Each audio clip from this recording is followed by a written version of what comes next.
लेकिन बुद्ध अपने देश से हमेशा चमकते हैं, बुद्ध अपने देश से हमेशा चमकते। इन शब्दों के कारण मैं सच्चा महोदय और केरल से निवेदन करता हूँ कि भगवान बुद्ध के चित्र पर मार्गदर्शन एवं दीर्घ दृष्टि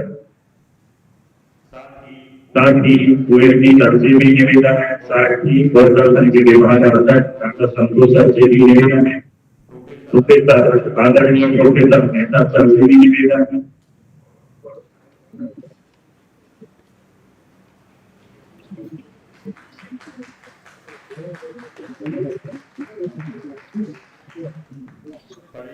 परीक्षा में चर्चा भी महोदय निवेदन है।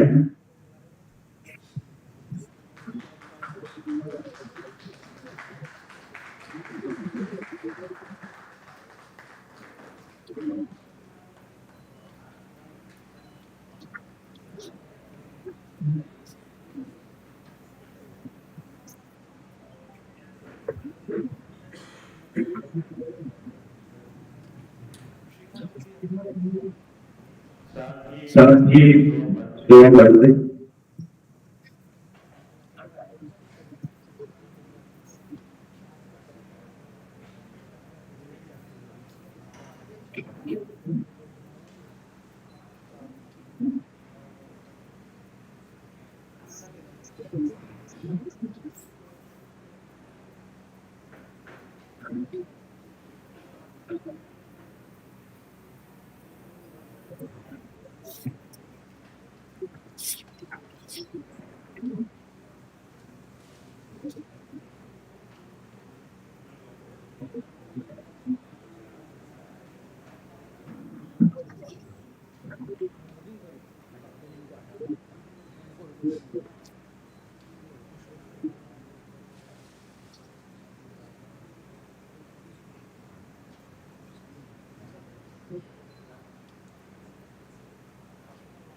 भगवान पूर्ण कृष्ण है। आप सभी शिक्षकों के छात्रों से अन्य कर्मचारी से भी निवेदन है कि वो भी आए भगवान बुद्ध की फोटो पर पूरा करें।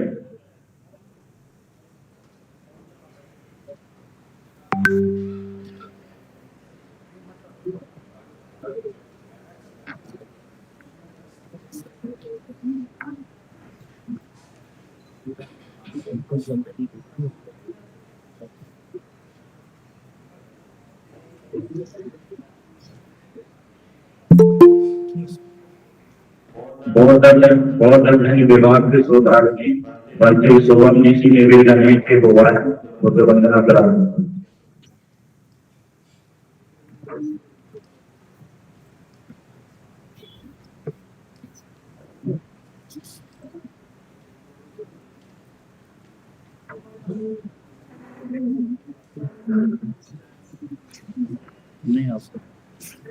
नमो तस्स भगवतो अरहतो सम्मा सम्बुद्धस्स।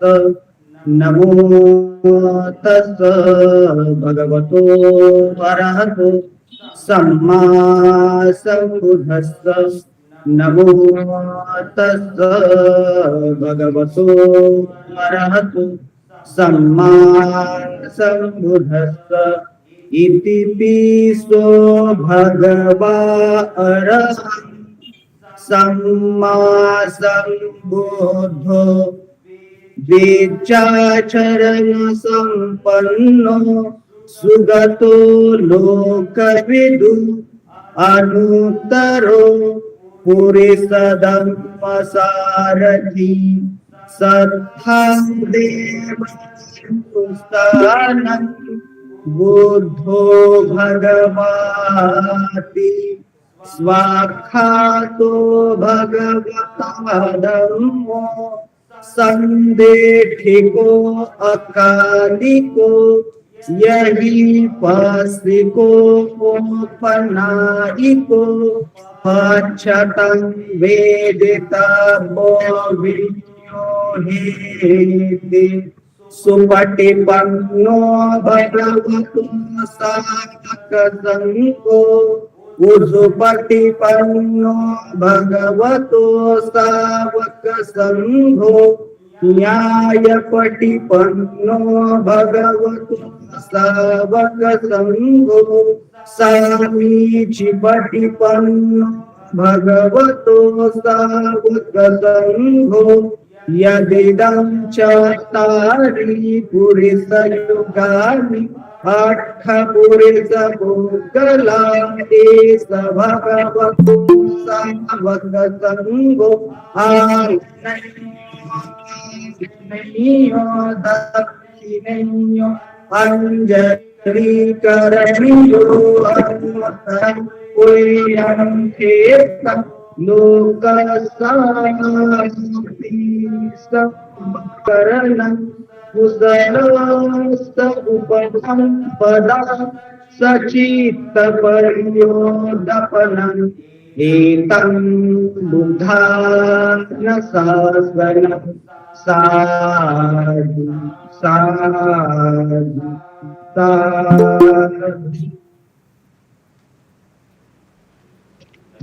धन्यवाद संजय जी। आज हम वैशाख पूर्णिमा पर मोहन जी जयंती का आयोजन कर रहे हैं। त्रियुग क्यों कहते हैं? त्रियुग पूर्णिमा का अर्थ है भगवान बुद्ध के जीवन में 3 घटनाएं वैशाख पूर्णिमा के दिन घटी।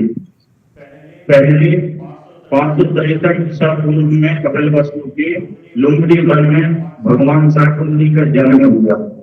दूसरी वैशाख पूर्णिमा उनको उर्वुलाचल के यहाँ निरंजन नदी के समीप वर्तमान गया में उनको बुद्धि करने यानी कि सम्यक संबंध बने। तीसरी घटना घटी थी कुशीनारा है, वो महापरिनिर्वाण मंच पर गए।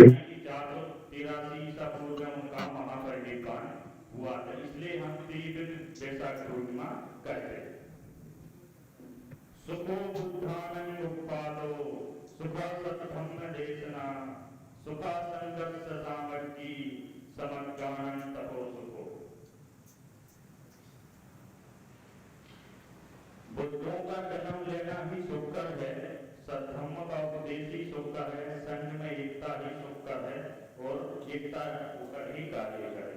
अपने स्वास्थ्य वक्तव्य के लिए प्रोफेसर आदरणीय नवीन मेहता सर को मंच पर आमंत्रित करता हूँ।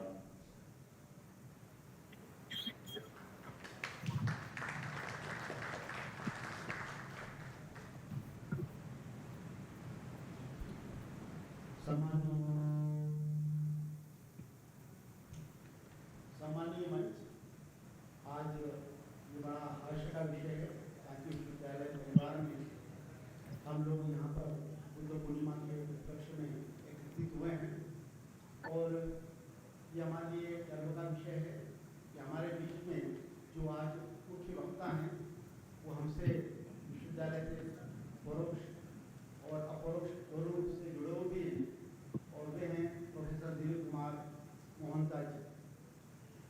मैं उनके बारे में आपको जरूर बताना चाहूँगा, परंतु उसके पूर्व मैं हमारे विश्वविद्यालय की कुलपति महोदया डॉक्टर गिरिजा गुप्ता जी का, हमारे विश्वविद्यालय के संरक्षक माननीय कुलसचिव महोदय प्रोफेसर डॉक्टर अजय चतुर्वेदी जी का और हमारे बीच में जिन्होंने वास्तव में जो बुद्ध का संदेश है समरसता का, समाज में जाकर सामाजिक कार्यों में भाग लेकर समाज के उत्थान का ऐसी विभूति श्रीमान इलाज भाई साहब भी हमारे बीच में हैं।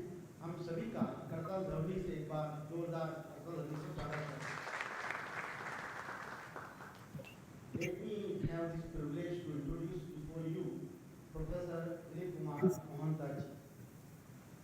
Dilip Kumar Mohanta ji is a professor of philosophy in the University of Kolkata. He is presently the Joint Secretary of Indian Philosophical Congress and he is a former Vice Chancellor of the University of Kalyan and also the founder Vice Chancellor of the Sanskrit College and University. He is a former member of ICPR, which is known as Indian Council of Philosophical Research. Well, this biodata is quite wide, but due to paucity of time, let me cut it down with the due permission of our speaker, sir. That Professor Mohanta is the recipient of number of awards for his academic contribution, such as U.S. Government State Scholar Award in 2008 at the University of California. He is also a Fulbright Nehru visiting lecturer in the year 2011 at the University of Florida. And then at the University of Bloomington, he was also invited as a visiting lecturer. He is associated with the IUC associate member at IIAS Shimla during the year 2001 to 2003. And he is Professor B.M. Borua Samman Award in 2016. And he was also conferred with the award of J. Jacobson Prize in 2016. And he was awarded with Manjushri Samman in 2022. Kamala Devi Smriti Samman also he was awarded. He was awarded University of Dhaka Centenary Best Research Paper Award in Philosophy in 2022 and Asiatic Society Swami Parvabandha Lectureship Award in 2022. He is author of 15 books and 60 papers, especially Bengali and English. He is widely published in India and abroad, especially journals like Cognitive Skepticism and Indian Philosophy in the studies in Vedhyara Sutra Nagarjuna, studies in Jaya Saribhatta, critique of knowing from words, Advaita Siddhant, Sara Samagraha, Sanskrit text with introduction in English, collected works of Brajendranath Sil are some of his important books in English. So, let me welcome again on behalf of Sanchi Vishwavidyalaya Parivar, such a distinguished and learned scholar. And I think today is a very important and date for not only our university, to the entire world. Because the teaching and doctrine of Lord Buddha, I think not relevant in that time, even in today's context, where we have war, where we have social conflicts, we need Buddha's teachings and principles so that we can make our life sublime. मैं पुनः सभी यहाँ पर उपस्थित हमारे विश्वविद्यालय परिवार के सदस्यों एवं विद्यार्थी गणों का हृदय से धन्यवाद ज्ञापित करता हूँ, उनका आभार प्रकट करता हूँ और सभी को यहाँ पर मैं इस भावना से, इस मंच के माध्यम से इस बुद्ध पूर्णिमा की इस पावन जयंती को शुभकामनाएं देना चाहता हूँ कि हम बुद्ध को शुद्ध मन से अपने जीवन में निरूपित करेंगे तो शायद यह उनका जो जीवन है, उनकी जो शिक्षा है, वो हमारे लिए सार्थक साबित होगी। धन्यवाद। जय हिंद।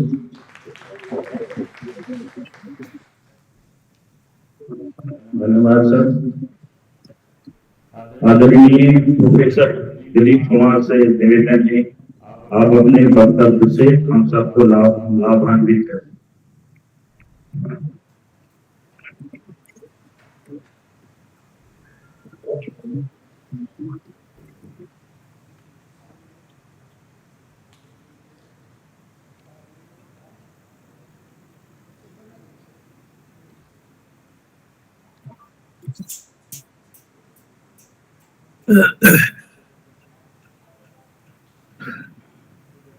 नमो बुद्धाय, नमो सर्वेभ्यो, नमो नमः।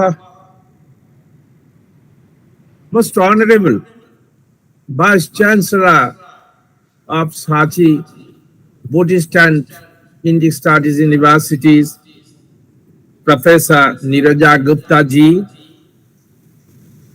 respected Registrar Professor Alokesh Chaturvedi ji,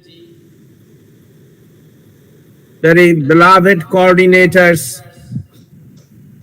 Ramesh Rahit ji, Santosh Priyadarshi ji, distinguished gatherings in the hall, and also my friends who have joined this occasion virtually. About Sachi and Indic University, I have a very soft corner because I was associated with this university in this or that capacity from the very beginning. When I was contacted, I would love to be there physically, but due to certain constraints, it was difficult for me to be there, and because of other commitments. And I'm happy to see that under the dynamic leadership of the present Vice Chancellor, who is a distinguished academician in her own subject, apart from the Indian cultural studies, and also the registrar of this university. I remember I met sometimes him in Sachi itself.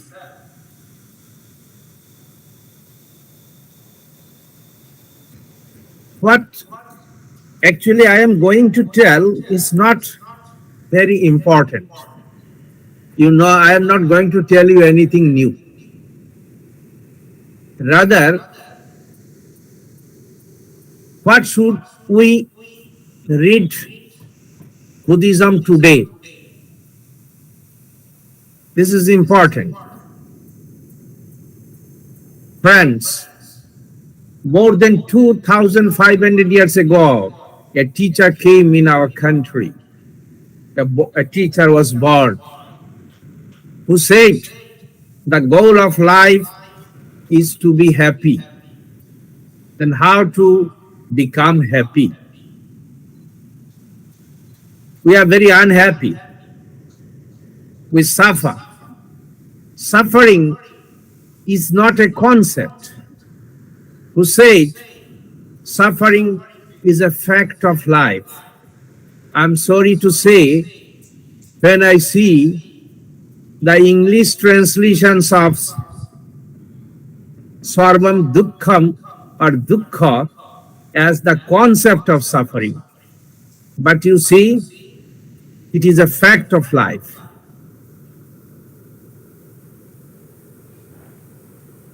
Suffering, how is common to all. So this is the first Arya Sattva. Then how to overcome this? Buddha had the teachings. I remember 3 words, how to become happy. Buddha said, be rational, be ethical, and be practical. These 3 words can consume in seed form his whole teachings. What does it mean by be rational? Everything is connected causally. Nothing is uncaused. So when a phenomenon is here, you see what is the causal link. And the law of causality is the fundamental presupposition of all the sciences. It is rather the mother of all the sciences. And Buddha taught us this law of causality, pratitya samutpada.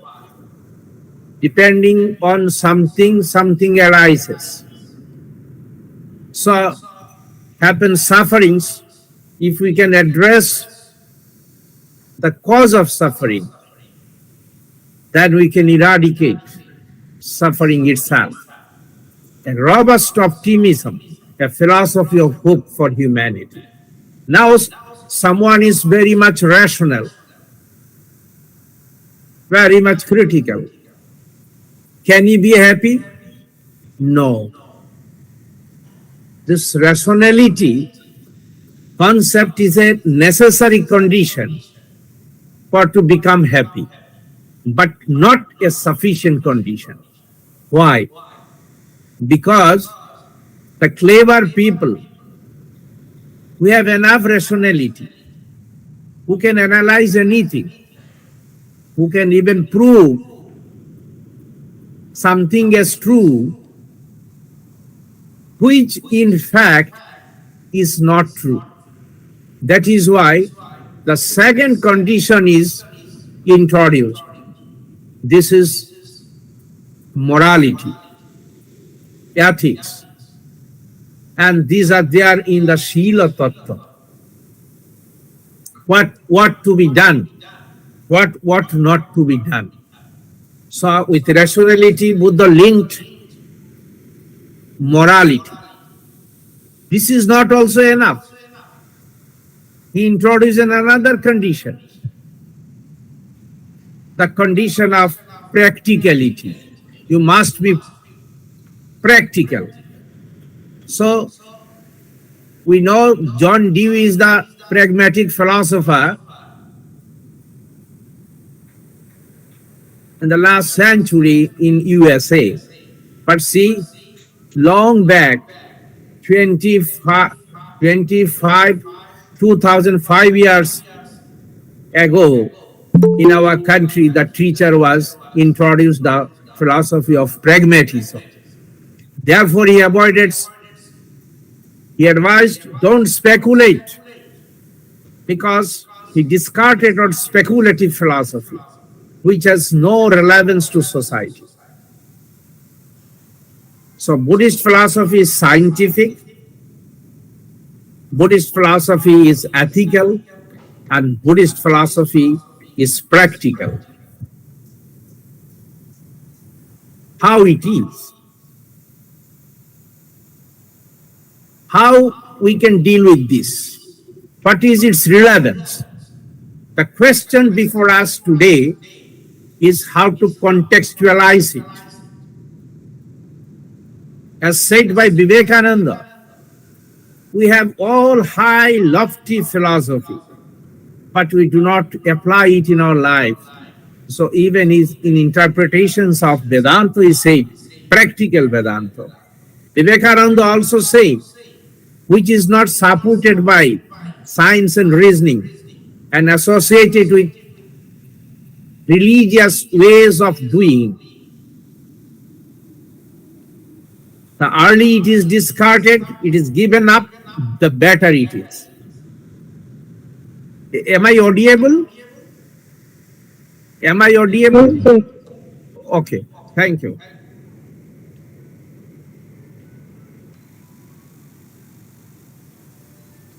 I am referring to Einstein, Albert Einstein, what he said about Buddhism. Einstein said, Buddhism has the characteristics of what would be expected in a cosmic religion for the future. It transcends personal God and avoids dogmas and theology. It covers both the natural and the spiritual, and it is based on a religious sense, aspiring from the experience of all things, natural and spiritual, as a meaningful unity. If there is any religion that would cope with modern scientific needs, it would be Buddhism. So this is what Einstein has said. I am quoting Dalai Lama here, who said very recently, if scientific analysis were conclusive to demonstrate certain claims in Buddhism to be false, then we would accept findings of science and abandon those claims, said Dalai Lama.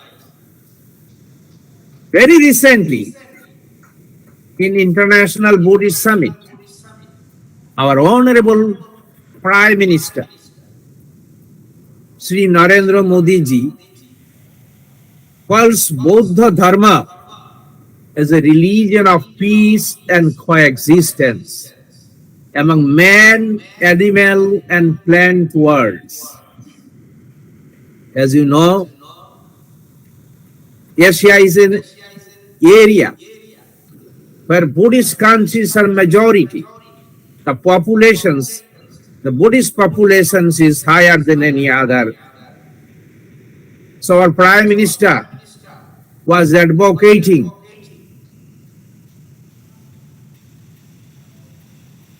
a thesis not to promote yuddha, means war, but Buddha.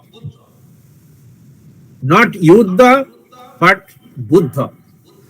This is the message of present India. Amidst religious fanaticism, war, environmental problems, Buddha is the hope. Friends, interdependence is the basis of life. Equal access to wealth to everybody is the motto, Buddhist motto of life. Buddhism talks of sensitization. We should not ask for more than what we need. It speaks of cause and conditions and of no God, no substance. It advocates integral relation of man, nature, and environment, and a psycho-ethical middle path for a journey from the state of suffering to the eternal bliss.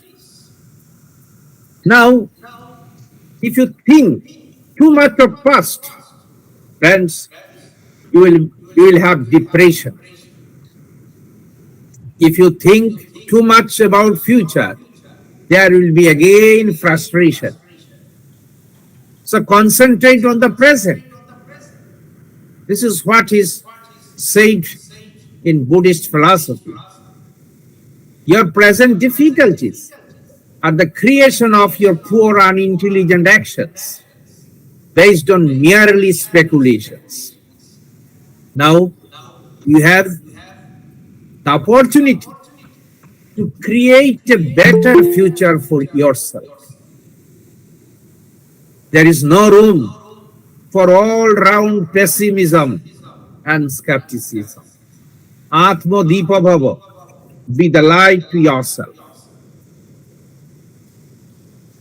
Buddhism is not a miracle. It is not a magic either. It breaks the darkness into the light. It is neither a belief nor something binding to God. It is a way, rational, moral, and practical way of life. The goal of life is to become happy.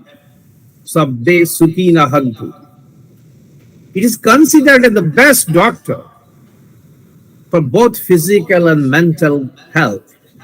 Therefore, the message is, in short, be rational, be moral, be practical for a happy life.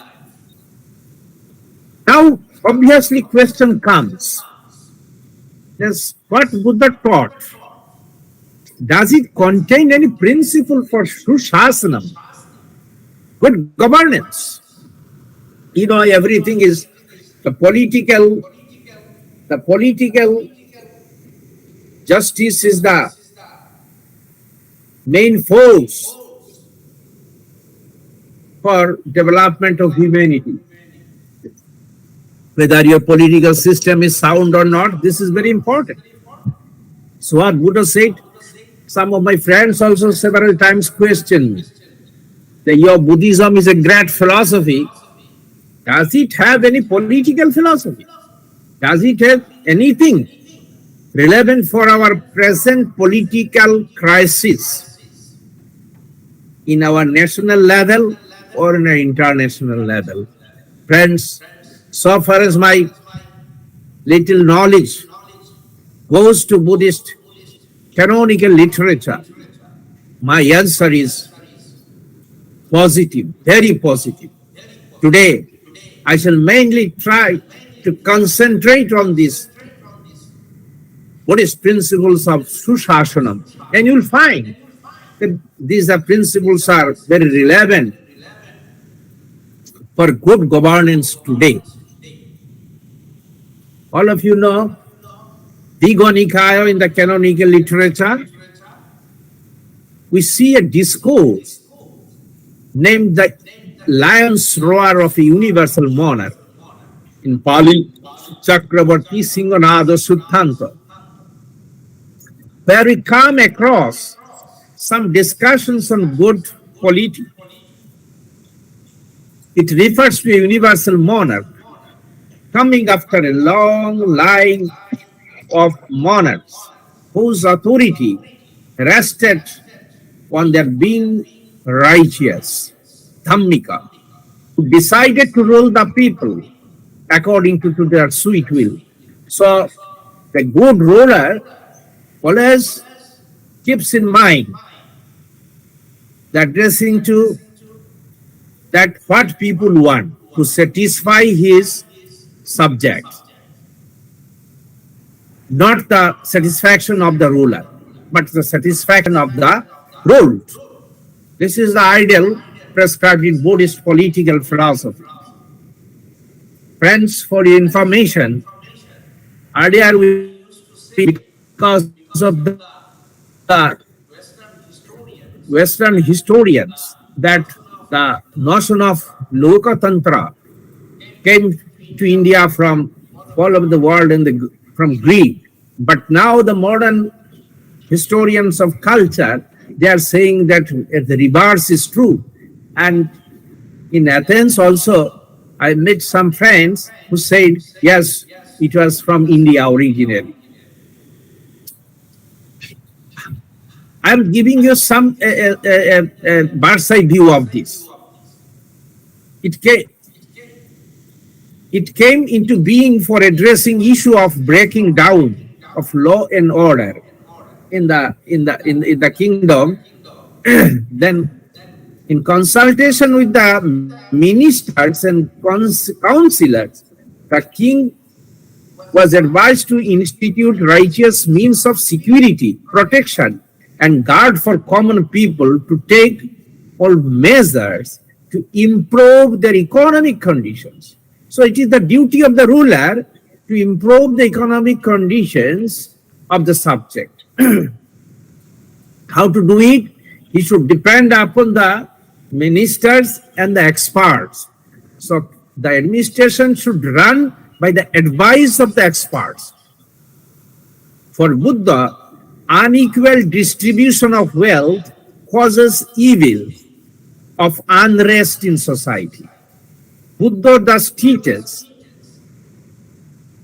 how to prevent this evil through the practice of morality, shila, sadachara.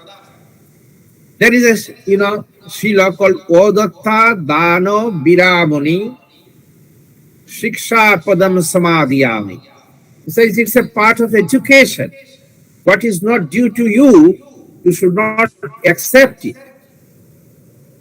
If you accept it, it is an expression of your greed. This paves the room for distributive justice in society. The Buddhist political philosophy is based on certain moral values, and it does not divide the society into two exclusive camps, we and other. Other is an opposite to me, is an enemy to me. Not like this, but unite all in a comprehensive system based on relation. In such political state of affairs, the issue of development is automatically gifted with the notion of sustainability and totality. If individuals are more, then the society can retain the stream of development in a sustainable way. Very important. The sthitishil. It should be sustainable. The teachings of Buddha have great relevance today in setting many problems we face in modern polity. We see in the Pali text, enough literature is there regarding Susasana, good governance. We are living in an interdependent, interconnected world. But those who are in power very often try to ignore it. It is not only true in national level, but international level. See how much benefit the American companies has achieved this year only by selling the arms because of war. The materialistic civilization is running after 3P: power, profit, and pleasure. Whereas Indian civilization, this is guided by the spiritual principles of love, morality, spirituality. We see, as a result of this one-sided exercise of materialistic value, what we see around us, we see actions without honesty, integrity, and with selfishness. Consequently, what is called distributive justice is frequently being denied to the weaker sections of the people in society. The poorest is the most exploited person. Buddha has a soft corner for those people. And this is more or less true in national level and international level. Politics too. We also see today that in many occasions, the norms, values, and rules followed by the majority or the power elite become legitimate and legal. We see politics with no principles, wealth with no work. We also see around us a commerce without ethics. As a consequence, what happened? We have corrupt individuals, corrupt society, and corrupt administration. So corruption is a big problem everywhere, not only in India. You see the whole Southeast Asian countries. All other events, corruption too is not uncaused. It is like other events. It's an event, it's an effect. And when the top-ranking people or office in any society become corrupt, the whole society becomes a victim of suffering from corruption. That is why Buddha proposes to build up a good society with good individuals. And there can be good individual if the character of the individual is built up with moral teachings. He said, Shila Shiksha. Therefore, if any reformation is needed, it is to be started with the individual. And in polity, it must be initiated with the top of the ruling community. So there are Rajadharmas. There are many injunctions for kings. Buddhism prescribes minimum 5 precepts for each and every individual. This precisely tells us what we ought not to do, prohibitions. And that the opposites is of the prohibitions are obligatory for individuals. What we, friends, all of you know this Panchashila, 5 precepts are to abstain from killing, stealing, sexual and sensual misconduct, speaking lie, using slandering and harsh words, and talkativeness and intoxications. Besides, there are 4 pursuits of life, such as Maitri, loving kindness, Karuna, compassion, empathetic joy, Mudita, and equanimity, Upekha. These are called bhavanas because they put one's thought to action. These are practical, making become. The caring attitude that has been advocated in Buddha's teaching is not only good for individuals, but also very relevant in today's democratic governance of addressing environmental crisis, which owe its origin in the satisfaction of greed of human beings, and as a whole, our very way of life for existential importance. It is very beautifully presented in Dhammapada. Dhammapada is a text meant for each and everybody. It's not in the narrow sense religious text. It's a text of humanity. The law of mutual interdependence is the explanation of the cause of evils, and it also the clue for eradications of evils. It proposes to reshape the categorical understanding of I and other relationship. Other is not an enemy to me.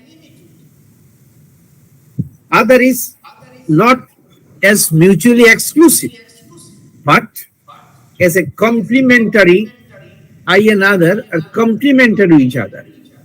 It teaches democratic values of people's right to diversity. I am to recognize that you are different from me, but you are as good as me. This is the diversity of culture and encourages self-criticism, self-restraint through practice of the precepts, and encourages one's range of choice. Let me quote, "O monks," what Buddha said. Buddha says, "O monks, please do not accept my teaching just out of sheer reverence to me, but accept it after critically examining it, just as the wise test gold by burning, cutting, and rubbing it on piece of touchstone." In a goldsmith, he tests whether a piece of gold is genuine or not. He rubs it, cuts it, put it into fire.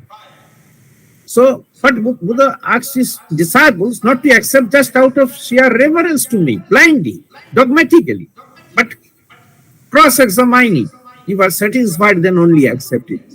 Pariksha madvacha grajham bhikshave natu gauravat. Buddha asks people to be reflective and critical before accepting any view, and not to be dogmatic, and flexibility and avoidance of all kinds of extremism. As the very often says, that truth lies in the middle path. What Buddha said about the householders has a deep significance today. Friends, the canonical literature of Buddhism proposes to build up a good society with good individuals. Exercise of morality and reasoning and practical sense are three sure marks for a good life. Buddhism thus prescribes 5 precepts, which precisely stand for education of what we ought not to do, and also for what we want what to do. We can be just only by doing just actions. The precept of not taking anything but is not due to oneself is motivated to keep the society corruption free. Buddhism does not permit politics without principles. It does not permit acquiring of wealth without work. It does not permit commerce without ethics. It not only encourages the individual to earn one's own bread, but also encourages to keep vigilance upon oneself so that one could maintain one's livelihood without causing any harm and exploitation to others. This is very important. If this could be extended to a political affair of national and international sphere, then most of the problems arising out of corruptions would have been considerably reduced, even if not completely banished. In the precept of abstaining from speaking lie, Buddha includes the following: don't speak lie, don't encourage to speak lie, don't sanction if lie is spoken in any policy making body. Similarly,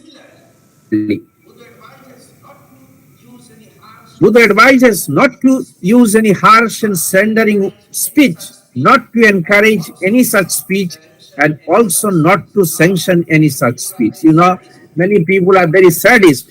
Even by speech, they torture others and get pleasure. This is discouraged in Buddhism. This sanctioning part is a necessary condition for any successful democracy. If the ruling class people are well educated with 5 precepts and 4 pursuits of life as prescribed in Buddhism, there will be little chance of deterioration of peace in society.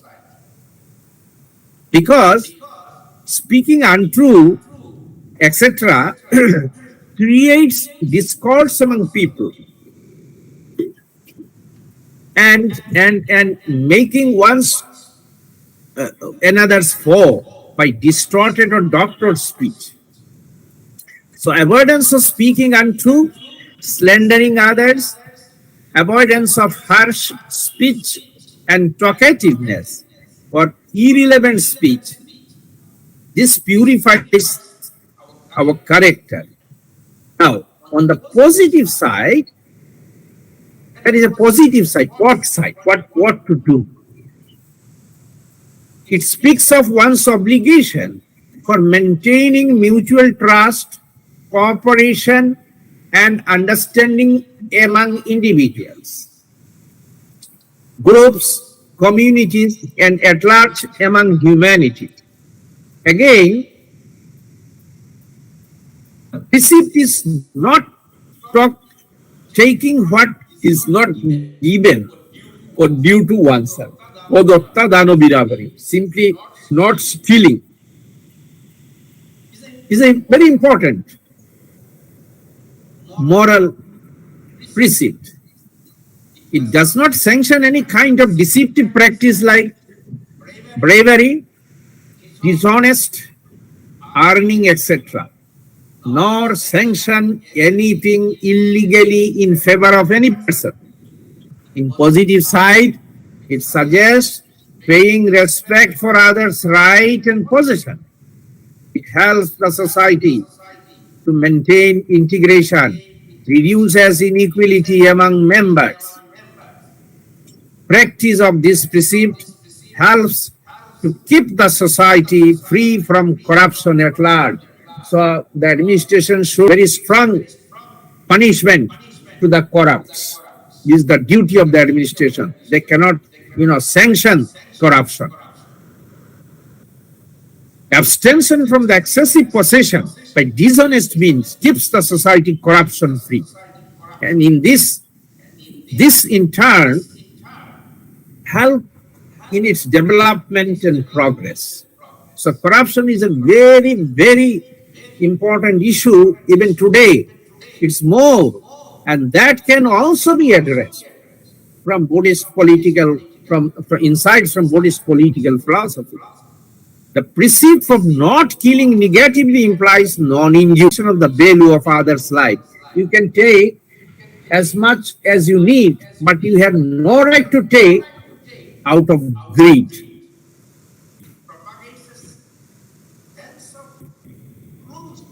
It propagates a sense of closeness. It teaches you to the entire humanity. The language of Charles Darwin, being known to Buddha, he would have said in the same vein that I'm quoting from Darwin, as good as Buddha. The love for all living creatures is the noblest attribute of man. The extensional sense of the basic precepts has been applied to the notion of ideal governance in the form of discourse on the lion's roar of the universal monarch, Chakravarti Singhanatha Suttanta. The Buddhist socio-political ideal of good governance is integrally connected with and founded on its philosophy of interdependence and middle path. All kinds of malgovernance has its root in moral degradation in the level of both individual and society. And the top of both is the king in those days. Now in our setup it is different. The governing body of either presidential or the parliamentary form of government in terms of present day. All sorts of mismanagement or malgovernance, all sorts of unrighteousness have some causal conditions. That is to say, they are conditionally originated like other events, and therefore, to address these problems, we are to uproot these causal conditions. Buddhism says there are three roots of all unrighteous actions. Prayo akusala moolam. The moola of this akusala are three in number. What are they? Lobha, desha, moha. Greed, hatred, and delusion. Greed, hatred, and delusion. All kinds of violence, all kinds of sufferings, all kinds of maladjustment, malgovernance, mismanagement are effects only of any one or two or all the three roots. It may be caused by one or by two or by these three. So we will have to address the root. So Buddha proposes to reform the individual as well as society, initially through moral education and a culture of distributive justice and caring ethics that is predominantly based on the attitude of belongingness instead of possessiveness. Here we see around us, I possess it, you are my property, I have right to this. But Buddha would say, no, you belong to that. It is your duty. And this is the background of Buddha's advice for good governance expressed in Chakravarti Singhanatha Suttanta. Now, let us see how it is being applied. I'm telling you this story in short. It's a narrative. There are 33 small paragraphs contained in the teachings in Pali language. In this dialogue, the king is advised to institute righteous means of security, protection, and guard for the people, to take all measures to improve their economic conditions. In other words, in the narrative of Singhanatha Suttanta, we see it speaks of a socio-political atmosphere where the king does not create opportunity. Poverty becomes rampant. So it is the duty of the ruler to create the situation in such a way where poverty daridra cannot come into being. It is the duty of the ruler. Even in Bharatavarsha, Bharat comes from Bharata. Bharayati Pushayanti iti Bharata. So it's something, sense of duty of the ruler. It is that thought that power corrupts. And we know in English philosopher says absolute power corrupts absolutely. Lord Acton. Buddha initiated such a sense long back, because Buddha says it is the poverty, daridra, that corrupts lay people, ordinary people. Those who do not have the basic necessities of life resorted to stealing. To avoid punishment, they are compelled to commit other evils. So if he is very poor, he does not have anything to eat, he may try to steal. And when he is caught red-handed, that man would say he will commit many other evils, he will tell lies. So this is the root cause. So this should be addressed in by administration. Now there is a objection that somebody may say against it, that no, it is because of his karma, he is a daridra, because of karma phala. Buddha says no. Therefore, your power is dependent, is linked with the source, the common people. So you cannot ignore the benefit of the common people. Nothing, according to Buddhism, is substantial in this world. Everything is dependently originated, and therefore non-substantial, and logically everything is impermanent. Due to ignorance only, we can think of something as independently existent and permanent. We develop a sense of attachment because of the lack of prajna, lack of awareness of the non-substantial nature of things. This is also because of the greed associated with the delusion. People think that power is permanent. So everybody wants to retain power. This is also, this is also not permanent. And they are associated with delusion, and then hatred as psychological causal grounds. They supply all incentives to actions for violence. But violence cannot be stopped by counter another violence. It's said in Dhammapada, only by hatred you can create hatred, begets hatred. So it should be addressed by love. We have to stop somewhere. All war can be stopped. This is the Indians' foreign policy stand, is that even the Ukraine-Russian war should be settled amicably for dialogue.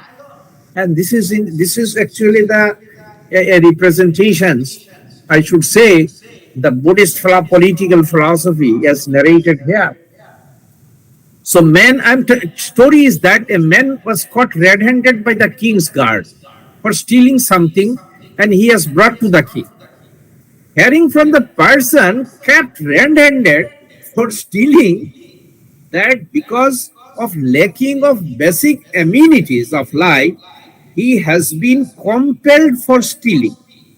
Now the king orders to provide him with basic opportunity to acquire some wealth. But the other people, when they hear it, they also started stealing with the hope that gaining the favor of the king. Now, so situation is very grave and out of control. Then the king had to mete out with severe punishment for stealing and other crimes. So the equal distribution of wealth, although severe, serve as a necessary condition, but by no means can serve as a sufficient condition for solution of socio-economic problems. It has to go hand in hand with moral progress.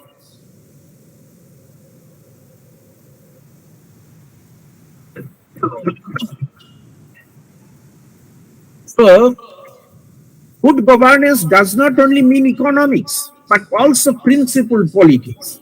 According to the teachings of Buddha, the authority to rule is not a parental or family heritage. This is another important point of Buddhist Lokatantra.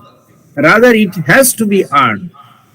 This has been instructed by the world king to his son in the narrative of the life of the universal monarch. It is a life of righteousness, whereby he would provide righteous word and protection for all the subjects, including the army, and those associated with the rule without harsh punishment, with red hot iron stick. So regarding the theory of punishment, Buddhists would advocate reformative theory of punishment. The relationship between the ruler and the ruled, then what it is? There is an analogy. It is comparable to one between the parent and the child. Ruler is the parent and the others are the child. Where the parent acts with great compassion, the ruler should be compassionate. In this context, the chief aim of punishment is correction, reformation, and not revenge. And for decision making, it is suggested that meeting regularly and frequently. That means you will have to sort out things with dialogues, considering the situation, the conditions. So nothing is determined forever. Meeting in harmony, dispersing in harmony, and carrying on its business in harmony. Not authorizing what has not been authorized already. No, not abolishing what has already been authorized. And proceeding according to the ancient tradition. This is very important. Honoring, respecting, revering, saluting the shrines at home and abroad.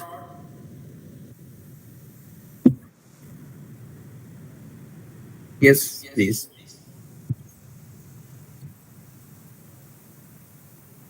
Okay. I'm coming to that.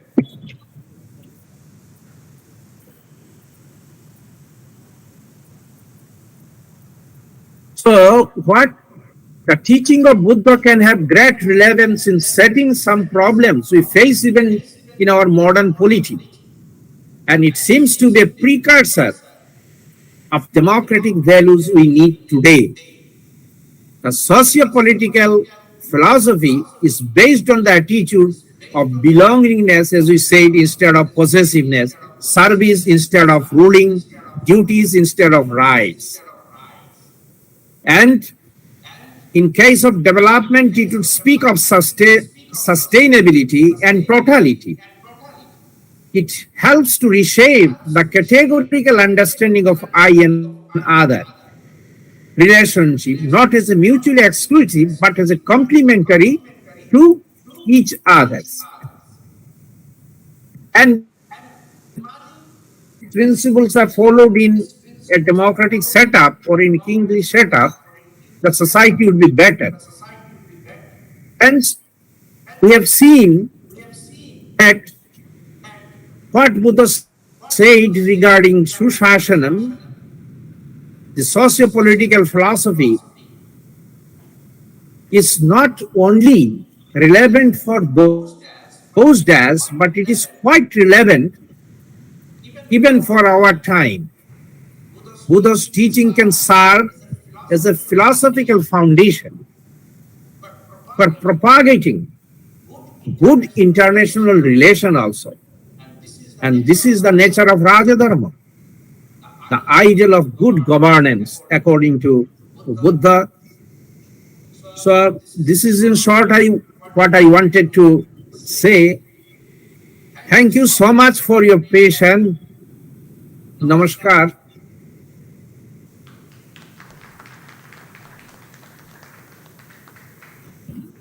बहुत बहुत धन्यवाद sir, हमें मार्गदर्शन देने के लिए। Sir, मैं आपका साथी विश्वविद्यालय की ओर से धन्यवाद ज्ञापन करता हूँ। अब मैं अगले वक्ता के रूप में आदरणीय कैलाश सर जी से निवेदन है कि वो मंच पर आए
उन सब विषयों को पढ़ते हैं और सांची विश्वविद्यालय में हैं।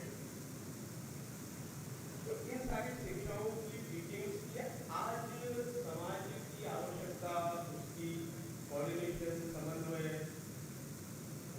वो कैसे इम्प्लीमेंट हो सकता है, वो सारा विषय मेरा रहता है। तो इसे मुझे थोड़ा सा बताया था। तो बुद्धता, अपेक्षा, सहभाग, 8 प्रिंसिपल्स, 5 प्रिंसिपल्स, पंचशील का सिद्धांत, उनका कंपेशन, करुणा, उसकी उत्पत्ति, उसके आर्य चतुर्थ सिद्धांत, वो सारी की सारी बातें एकेडमिकली है,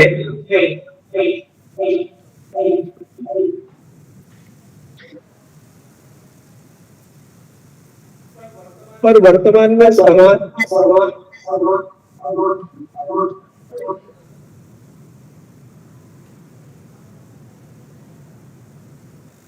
आज इसको कैसे देख रहा है, समाज में चर्चा की क्या विषय है। बुद्ध के प्रति भी जैसे आज का दिन है, डिविजन कैसे पैदा होता है, बुद्ध पूर्णिमा कल है, वैशाख पूर्णिमा कल है। अब एकेडमिक लोग हैं, आज बना रहे हैं। और आज किसका दिन है? आज नरसिंह भगवान की जयंती है। आज अपने छत्तीसगढ़ बुंदेलखंड के छत्रसाल की जयंती है। तो विश्वविद्यालय से 17 साल मध्य प्रदेश से गायब होने की संभावना है, एकेडमी में भी संभावना है। समाज पर नहीं करती, समाज सबको देखकर सुनता है।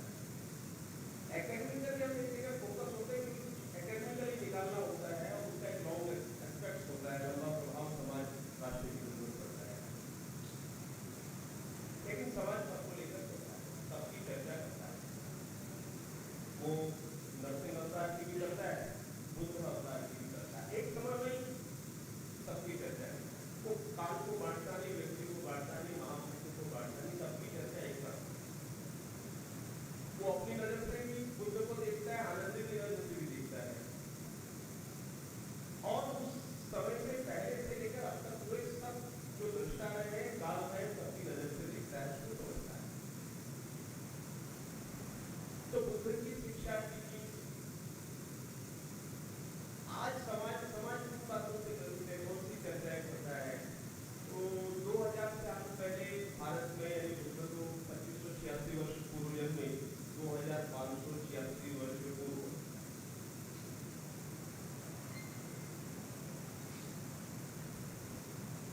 दो हजार साल पहले भारत में कोई जाति नहीं थी, जाति नाम की कोई व्यवस्था भी नहीं थी, जाति नहीं थी। तो बुद्ध के सामने वो चुनौती थी। आज है 1871 से लेकर 1931 तक 50 वर्षों के सेंसस के डेटा में ब्रिटिश एनवायरमेंट ने चुनकर जो किसी वाङ्मय में, किसी शास्त्र में, किसी हिस्ट्रिकल बुक्स में, एकेडमिक बुक्स में, एंडोलॉजी की बुक्स में कहीं उपलब्ध नहीं, ऐसी सारी जातियां उन्होंने निकाल कर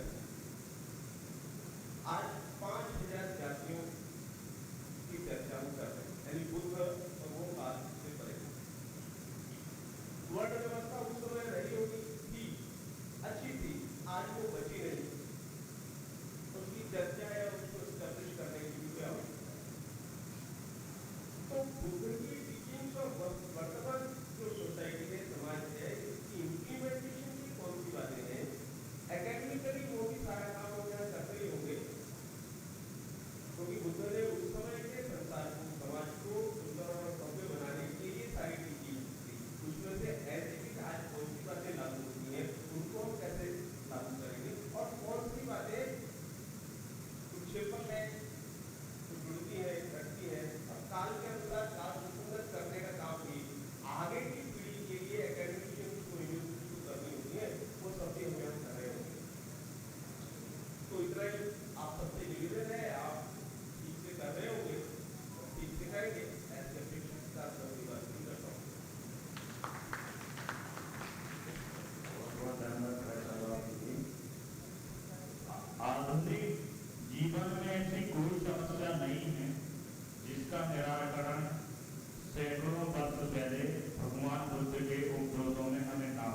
हितवाय जय पराजय। विजय से वैर उत्पन्न होता है, पराजय व्यक्ति दुख की नींद सोता है। जय पराजय दोनों को छोड़कर मनुष्य शांति पूर्वक जीवन यापन कर सकता है। इन शब्दों के साथ में अध्यक्ष उद्बोधन के लिए माननीय कुल सचिव महोदय से प्रेरणा निवेदन कर देने को मंच प्रयान कर मार्गदर्शन।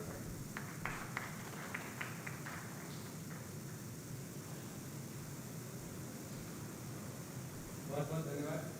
आज के कार्यक्रम में हमारे साथ में ऑनलाइन जुड़े हुए थी माननीय सचिव महोदय प्रोफेसर गुप्ता जी। आज के जो हमारे मुख्य वक्ता थे प्रोफेसर दिलीप कुमार महापात्रा जी, जिन्होंने आईडी इंटेलेक्चुअली बुद्धिज्म को हमारे सामने एक्सप्लेन किया।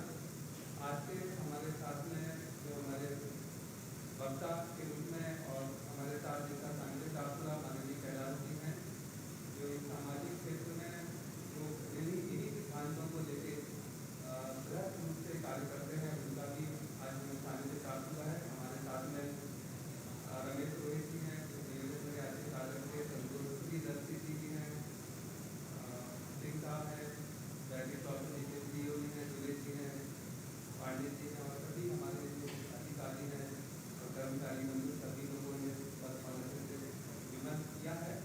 और ये इसलिए इम्पोर्टेंट है क्योंकि बुद्ध पूर्णिमा के रूप में हम सभी लोग बुद्ध के सिद्धांतों को लगातार आत्मसातीकरण के साथ साथ जो विश्व के समक्ष हमारे जो संदेश हैं और इसके संदेश में हम बात को बार बार कहते हैं कि ऐसे बहुत सारे संदेश जो आजकल व्यक्तित्व विकास के रूप में उपयोग होते हैं, भगवान बुद्ध ने पहले से ही हम सभी के रूप में रखे हुए हैं।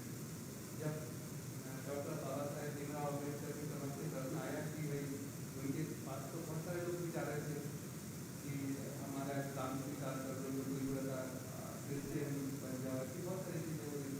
तो उन्होंने बहुत विमर्श किया, विचार किया कि भारतीयों के जो ब्लड में है या भारतीयों के जो रक्त में जो संचारित होता है वो बुद्धिज्म है। क्योंकि भारत के लोग नौवा अवतार भी मानते हैं भगवान बुद्ध को और हैं उनके भगवान बुद्ध नौवे अवतार हैं। और भारत के जो मानक है बहुत धर्म के सिद्धांत हैं, चाहे वो अष्टांगिक मार्ग हो, 4 आर्य सत्य हों या 10 तीन के सिद्धांत हों। तो ये हम लोग पंचतीन के सिद्धांत की बात करते हैं, 3 के साथ जो बाकी थी, तो वो सारे हम लोगों के साथ रहते हैं। हम हमेशा गुड गवर्नेंस के लिए आज तक टॉपिक है तो उसमें मध्य मार्ग की बात भी करते हैं, जो गवर्नेंस का मध्य मार्ग है उसको लेकर हम सभी लोगों को चलना है, जो कि अतिवाद तो हर जगह है और एकदम ही उदारवाद भी है। तो जो सनातन का एकदम भौतिक संसाधन और आत्मसात करना भौतिक संसाधनों को उसके साथ साथ जो निवृत्ति मार्ग था उसके बीच में भगवान बुद्ध ने जो मध्य मार्ग को अपनाया, आज संसार को और समस्त वर्ल्ड को और साथ साथ हम कहेंगे कि जो प्रतापी का निकाली है और हमारे एथोरिटीज हैं उनको भी मध्य मार्ग अपनाने की आवश्यकता है।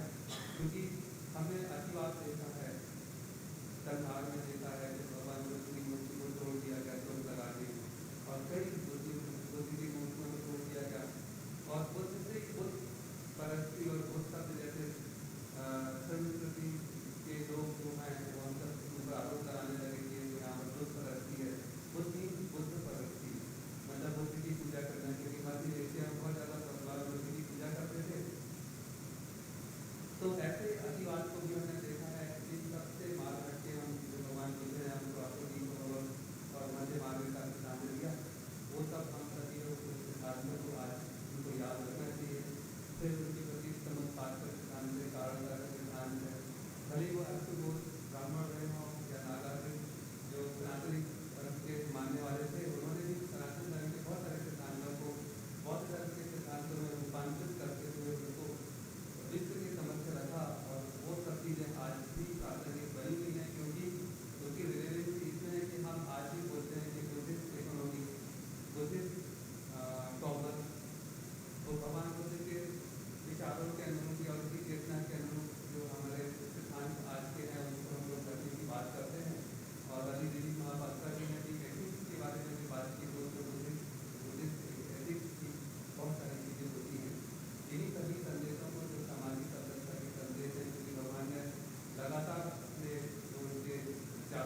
बहुत बहुत धन्यवाद सर अध्यक्ष जी उद्बोधन के लिए। जहाँ बुद्धि की करुणा है वहाँ संकट नहीं करुणा का समन्वय होता है, और जहाँ अशांति है वहाँ शांति का समन्वय होता है। इसलिए माननीय प्रधानमंत्री श्री नरेंद्र मोदी जी ने कुछ दिन पहले संयुक्त राष्ट्र संघ से बड़े गर्व से कहा था, भारत ने विश्व को युद्ध नहीं बुद्ध दिए। इन्हीं शब्दों के साथ मैं धन्यवाद ज्ञापन के लिए डॉक्टर रमेश रोय सर से निवेदन करता हूँ कि नमस्कार।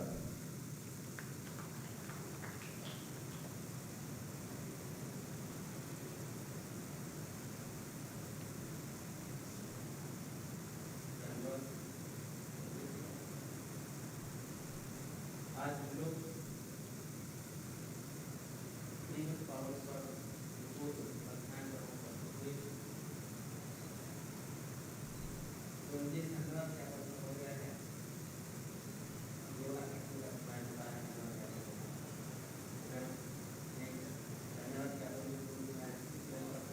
कहना चाहूँगा कि सभी लेक्चर में भी हुआ है।